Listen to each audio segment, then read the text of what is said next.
les amis, voici Pif Paf Poum hors série consacré à un maître du western, Christian Rossi. Bonjour. Le western, il en a tâté dans son CV, et que du lourd notre ami Christian. Auteur entre autres du Chariot de Thespis, de Jim Cutlass, avec Jean Giraud, de la série West, unanimement encensée avec le duo Dorisson-Nury au scénario, ainsi que du fabuleux Deadline, dont on vous a parlé dans Pif Paf Poum, saison 1, tome 2. C'est donc lors de l'expo Western, que lui a consacré la galerie parisienne Daniel Maguen, que nous avons eu le plaisir de passer un grand moment en sa compagnie. Tout de suite, une rencontre avec le sosie officiel de Kris Kristofferson, version Porte du Paradis de Cimino. J'ai nommé l'excellent Christian Rossi. Le western, j'ai l'impression que c'est une rencontre liée à l'enfance, sans doute à travers évidemment des films du dimanche après-midi en noir et blanc, quelques bons vieux Ford, mais aussi des rencontres avec des peintres, des peintures, des gravures même, un choc esthétique. Moi j'ai toujours été très sensible à l'image. Cette mythologie de l'Ouest, ça m'a suffisamment excité pour que j'essaye de m'y consacrer. Puis évidemment, il y a la rencontre à un moment avec Blueberry. Blueberry, quoi. Faut pas déconner, Blueberry. Enfin, moi, je lis Blueberry, ça doit être l'aigle solitaire dans Pilote. Et je dois avoir 10 ans. Donc, ça enlève tout. Je parie sur ce mec. Je me dis, ce truc-là, ça va faire très fort. Alors en film, il y a comme un travail de fond pour les metteurs en scène, et il y a différentes périodes, puisque celle de Ford, même depuis les films muets, développe une vraie sociologie du pays, la construction des mythes.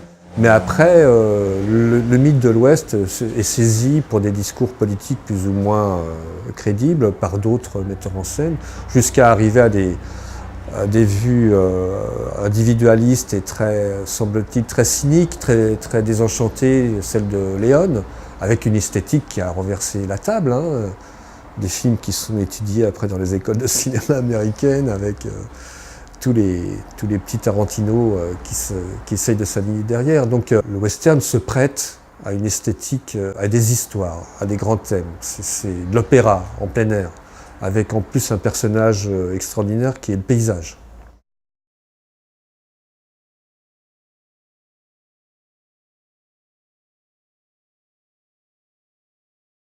Moi j'adore.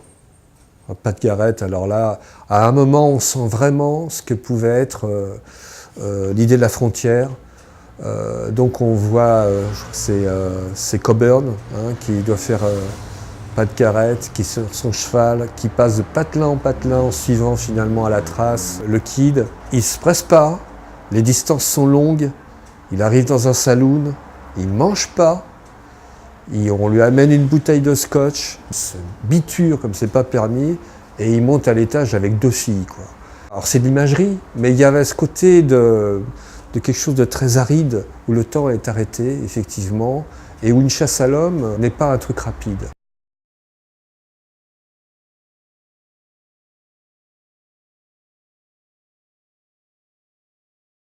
Dans l'écriture de bande dessinée, tu l'as compris, il y a une synthèse qui s'effectue. On code les éléments du décor et ce qui forme finalement un personnage, les signes graphiques, son visage, ses cheveux, ses vêtements, les plis, tout ça. Il y a toujours eu des débats pour les dessinateurs réalistes autour des plis. Ça nous fait beaucoup rire. À une époque, c'était ça. Installer une case, installer des personnages dans une perspective, c'est forcément installer de l'espace. Donc il y a des formules magiques au bout d'un moment dans un petit rectangle qui font que même sur un timbre-poste, tu arrives à créer de l'espace. Il y a des lignes de force et quand tu les trouves et que tu t'appuies bien sur elles, tu peux t'amuser à ce moment-là à pousser le bouchon un peu plus loin, nourrir un peu cette profondeur sans la neutraliser. Le défaut des jeunes dessinateurs, en tout cas le défaut que moi j'ai eu très longtemps, c'était ce côté démonstratif, d'une générosité mal gérée. Et un manque d'efficacité finalement qui enlève de la qualité à l'image. Donc il faut fournir de l'effort, qu'il soit vu à l'écran, qu'il soit recueilli, que cette énergie soit recueillie par le lecteur, quoi. Alors, donc moi j'essaye de répondre à ta question. Évidemment, il faudrait que j'ai un crayon dans la main, un bout de papier, pour commencer à me faire comprendre. Parce que le dessin, on peut un peu verbaliser, on peut un peu mentaliser, mais c'est essentiellement essai, erreur, réussite. On remet une fois de plus les règles un peu en cause et on essaye de trouver des compositions, des lignes de force, du sens.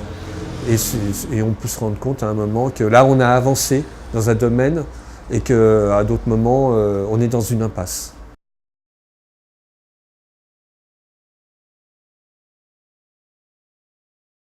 Alors la genèse de Jim Cutlass, au départ, c'est une histoire, je crois, de 16 pages dans un pilote spécial western. Et donc, on a l'intro d'un personnage, un petit sudiste, un type comme ça, très sautillant, je dirais. Hein. C'est pas un blueberry, il est extraordinairement presque volatile et gazeux, quoi. Cette petite histoire va devenir finalement, va être complétée, ça va faire vraiment un album qui va sortir chez les Humano. Et Jean le dessine, me dit-il, sans doc, très rapidement, un peu dans une sorte de frénésie, de digestion, en plus de ses influences de BD américaines que j'adore. Et après, eh ben, ça se termine, parce que, en fait, il est parti pour faire du Mobius au grand désarroi de Jean-Michel Charlier. Et des années après, Charlier essaye de réactiver, il y arrive d'ailleurs, ses anciennes séries, il cherche des dessinateurs. Donc, par un concours de circonstances difficiles à expliquer, la proposition me revient et j'ai pris quand même le temps de réfléchir pendant, je dirais, une nanoseconde, ce qui a fait, donc, a déclenché cette collaboration. Jean-Michel Charlier a la mauvaise idée de mourir à l'hôpital après avoir scénarisé simplement, je dirais, une trentaine de pages. Donc, je suis un peu le bec dans l'eau, je suis en rapport avec Jean que j'ai rencontré par cette entremise et il me propose de collaborer et donc lui terminerait le scénario d'une manière plus gentille d'ailleurs. Il me dit si tu veux, tu crayonnes et j'encre. Et j'ai dit c'est ça oui, pourquoi pas mes couilles dans l'étau. Donc non, tu vas te contenter d'écrire et je veux pas de petits dessins et moi je vais le dessiner, je vais le mettre en scène. Et on s'est beaucoup amusé ensuite à essayer d'imaginer la saga de ce personnage qui n'est pas vraiment de l'Ouest mais du Sud. Cette sorte de type en rupture de banc qui évidemment met à peu près le feu partout où il passe. Il fout un peu la merde. Enfin, il y a un côté un peu parodique qui me plaisait beaucoup. Il y a une part d'humour et de manque de sérieux qui était une sorte de récréation pour moi. Où j'ai essayé de faire ça avec beaucoup évidemment de scrupules. Parce que quand même, Jean Giraud, faut pas déconner, donc quand j'avais son regard, je pouvais me sentir des fois comme un petit garçon, mais c'était fait dans un réel plaisir de partage avec le lecteur et avec tous ses codes.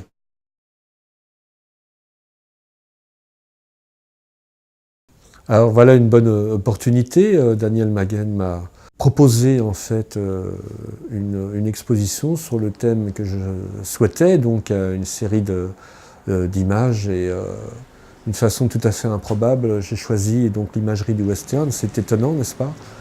Et j'ai pu tester à la fois des techniques en grand format, celle de l'aquarelle qui reste pour moi une technique reine extrêmement difficile à manier, et puis aussi un peu quand même une approche de la peinture à l'huile qui est encore plus technique que je ne pensais. Et grâce à ces techniques, figer des sortes d'instants, de rêverie, des contemplations sur un imaginaire lié à l'Ouest, le Sud-Ouest, celui des tribus Apaches, celui des zones désertiques, celui de l'installation de la civilisation blanche, mais un peu embryonnaire, hein, les diligences, les relais, les pisteurs, les tuniques bleues. Comme tu peux l'imaginer, quand on confectionne des images, elles ne viennent pas de nulle part. Ce sont souvent des visions qu'il faut noter rapidement parce que c'est fugace et qu'il faut après pousser pour que ça donne vraiment lieu à des images. Dans les visions, il y a comme un journal de bord de l'artiste qui note la vision ou qui va la mettre en valeur. Donc, en regardant ces images, je me souviens de certains états d'esprit ou de réminiscences de choses. Je vois une image où il y a clairement un personnage qui ressemble à Frank Zappa. Et je ne sais pas pourquoi je l'ai dessiné comme ça, mais il a dû... il s'est invité à ce moment-là d'une façon débonnaire et voilà, il a un petit rôle dans cet échantillonnage de tableaux. Il y en a comme ça, des tas, des petits trucs, quoi. Il y a beaucoup d'images qui viennent de croquis, de visions. C'est pas des docs, hein, c'est pas la capture d'écran. C'est vraiment de l'image comme ça, presque spontanée.